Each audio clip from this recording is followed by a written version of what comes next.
ஐபிஓனுடைய grey market premium ஏன் fall ஆயிட்டு இருக்கு?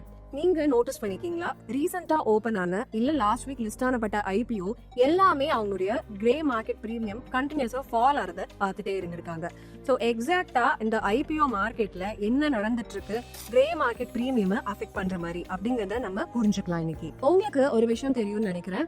கம்பெனியுடைய ஃபண்டமெண்டல்ஸ் அண்ட் எவ்வளவு சப்ஸ்கிரைப் ஆயிருக்கு இந்த லெவலை தவிர கிரே மார்க்கெட் பிரீமியம் அப்படிங்கிற விஷயம் மார்க்கெட் சென்டிமெண்ட்டை பொறுத்தே இருக்கும் அண்ட் இண்டஸ்ட்ரியோட ட்ரெண்ட் என்னவோ அதை பொறுத்தே இருக்கும்.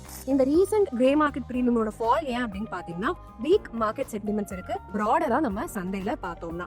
பட் ஏன் மார்க்கெட் ஃபால் ஆகுது அப்படிங்கிற காரணத்தை தெரிஞ்சுக்கலாம்.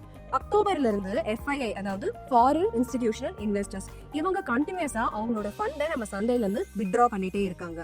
இதனுடைய ரிசல்ட்டா என்ன நடந்திருக்குன்னா நிப்டி 600 பாயிண்ட் கம்மியாயிருக்கு. ஜஸ்ட் 10 ட்ரேடிங் செஷன்ஸ்லயே இது எல்லாமே நடந்திருக்குங்க. ஃபாரின் மணி எக்ஸிட் ஆறதுனாலையும் மார்க்கெட் வீக் அடையறதுனாலையும் கிரே மார்க்கெட் ட்ரேடர்ஸ் ரொம்பவே காஷியஸா இருப்பாங்க அப்படின்னு சொல்லலாம். இந்தியாவுடைய விக்ஸ் 12.56 ரீச் ஆயிருக்கு. இது என்ன இண்டிகேட் பண்ணுதுன்னா அன்சர்டனிட்டி, நிலையற்ற தன்மை சந்தையில ரொம்ப அதிகமாகுது அப்படிங்கிறது தான் இண்டிகேட் பண்ணுது. வீக் செகண்டரி மார்க்கெட் கண்டிஷன்னாலேயே இந்த grey market participation over committing avoid பண்ணுவாங்க அப்படின்னு நம்ம சொல்லலாம். அதாவது அவங்களுடைய கான்ஃபிடன்ஸ் இருக்குல்ல இந்த லிஸ்டிங் கெயின்ஸ்ல அந்த எவ்வளவு கான்ஃபிடன்ஸ் இருக்கோ அது கம்மியாயிரும். அக்டோபர்ல மார்க்கெட் ஒரு சாலிட் ரேலி காமிச்சிருக்கு. நிப்டி 4.74% அதிகமா இருக்கு. சென்செக்ஸ் 4.57%, PSU பேங்க்ஸ் 8.74% அதிகமா இருக்கு.